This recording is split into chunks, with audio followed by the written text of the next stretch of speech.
બોલો સદગુરુ મહારાજની જય। પધારેલા હરિગુરુ સંતની જય।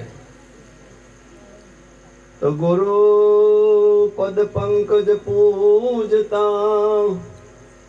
ચૌદ લોક પૂજાય। શિવ વિરંચી શારદા ગુરુ તણા જસ ગાય। આદિ સાખી સિર કટે તો આખી કહા સમાય।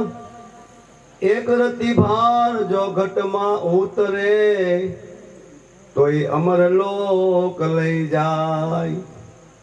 તોય અમર લોક લઈ જાય।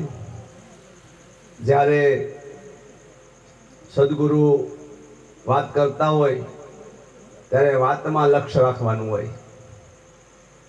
કારણ કે જ્ઞાન ગંગા, જે પહેલી ગંગા તો હરિદ્વારમાં છે, પણ જ્ઞાન ગંગા જે વિસર્તી હોય શબ્દરૂપી, ત્યારે એ શબ્દ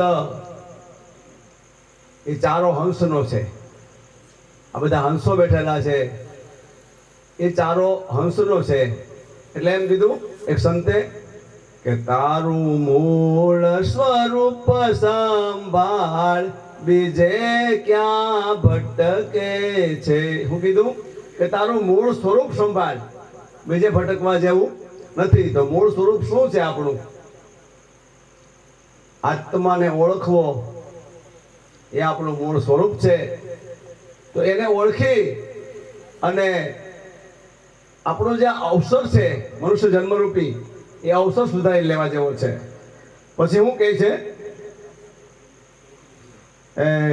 તું ભૂલી ગયો છે નાદાન બીજે ક્યાં ભટકે છે। સતનો સંગી તું ભાન ભૂલ્યો છે। ચિત્તનો સંગી તું ભાન ભૂલ્યો છે। તારું આનંદ સ્વરૂપ સંભાળ બીજે ક્યાં ભટકે છે। ખરેખર આત્માનું સ્વરૂપ આનંદ સ્વરૂપ છે। તમે કાંઈ પણ ભોજન કરો અને જે આનંદ આવે છે ભોજનમાં, એ આનંદ આપણને ઘડીક વખત માટે એમ લાગે કે આ જીભ આપણને કહી રહી છે, પણ જીભની પાછળ, જેમ આંખની પાછળ જોવા વાળો બેઠો છે, કાનની પાછળ સાંભળવા વાળો બેઠો છે, એમ જે પાછળ બેઠેલો છે ને એ બધું આ આનંદ લઈ ગયો છે। નહીતર આપણે જો ખાવા બેઠા હોય ને તો કોળીઓ ચાવીને પછી જો બહાર નીકળ્યો તો કોળીઓ આપણને જોવો ગમે નહીં, પણ જે સ્વાદ લઈ રહ્યો છે ને એ કોઈ બીજો છે, એને જાણવા જેવો છે। જાણીને પછી આપણે આગળ વધવાનું છે। એ જણાવે કોણ? તો કે સદગુરુ સિવાય કોઈ જણાવી શકતું નથી। પછી હું કીધું, આ દેહના સંગમાં તું દેહી બન્યો છે। દેહના સંગમાં તું દેહી બન્યો છે।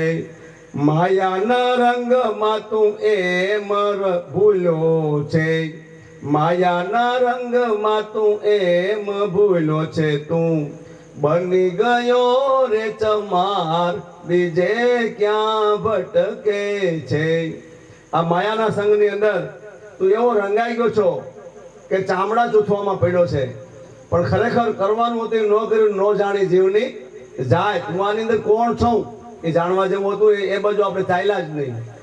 એટલે સંતો સમજાવે છે કે હંસનો સંગ તું ભૂલી ગયો છે।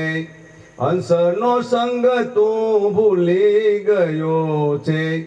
બગના સંગમાં લીન થયો છે।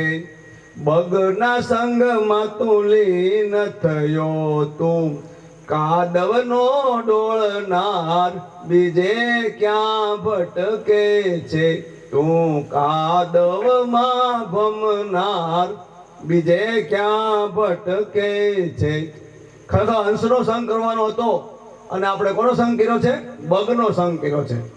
આપણે સાચા સંતને ઓળખવા માટે અહીંયા આપણે 4-5 જણા બેઠા હોય ને, તો બાપુ હમણાં વાત કરતા હતા કે જે મંદિરના પૂજારી હોય, પછી કોઈ વેશધારી હોય, માળા પહેરેલી હોય, માથે જટા હોય, તો એને બધા માણસો આવીને પગે લાગે. પણ આપણે જેવા સાદા સીધા હોય, આમાં વ્હાઈટ કપડાં પહેર્યા હોય, કલરવાળા કપડાં પહેર્યા હોય, તો એને કોઈ સંત ગણે નહીં. પણ સંતની ઓળખ શું છે? સંતની નેણ અને વેણ આપણા પલટી જાય એવી વાણી હોય છે.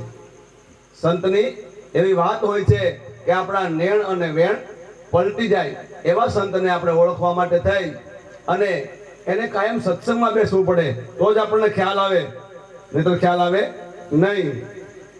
માટે કહે છે કે સંતના સંગમાં તું હજી ચેતી લે, સંતના સંગમાં તું હજી ચેતી લે, સમય થોડો છે તું બાજી જીતી લે, સમય થોડો છે તું બાજી જીતી લે. આ વિનુની વાત વિચાર બીજે ક્યાં ભટકે છે, આ વિનુની વાત વિચાર બીજે ક્યાં ભટકે છે. હજી સંતનો સંગ કરી અને આ વાત જાણી લેવા જેવી છે. કારણ કે આ વાત આ અવસર વયો જાય પછી મળતી નથી. અવસર કોને કીધો? કે આપણા શ્વાસા જે ચાલુ છે ને એને અવસર કીધો છે. નહીતર બેનો અવસર તો વાણી ગાતા હોય છે કે અવસરિયા તો કાલ વ્યા જાય ને ભવના મેણા રેહે, લગ્નમાં ગીત ગાતા હોય છે. પણ એ અવસર તો શું છે? આપણા લગ્ન પ્રસંગની વાત કરી, પણ ખરેખર આપણા જે શ્વાસા છે એ આપણો અવસર છે.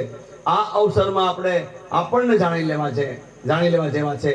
તો એવી જે વાતો સંતો શાનમાં સમજાવી ગયા, કોઈ વાણી દ્વારા સમજાવી ગયા, કોઈ શું કહેવાય છે સાખી, શાસ્ત્રોમાં ન સમજણ પડી તો સાખી બનાવી નાની એવી કે જેનાથી આ સમજાઈ જાય. નકર આખી વાણી તો ક્યારે પૂરી થાય? આખું શાસ્ત્ર તો ક્યારે પૂરું થાય? પણ ખાલી સાખીમાં હમણાં જગદીશભાઈ સાખી બોલ્યા હતા, તો સાખીની અંદર આપણને એટલી બધી વાત કરતી હતી કે જાણવા જેવું છે એમાં આવી જાય. એવું સંતનું શરણ પકડી અને આપણે હું કોણ છું, હું ક્યાંથી આવ્યો છું અને આ સંસાર છોડી અને એકદી જવું છે, તો એ જાણી લેવા જેવી વાત છે. આટલી વાત કહી અને મારી વાણીને હું અહીંયા વિરામ આપું. બોલો સદગુરુ મહારાજની જય.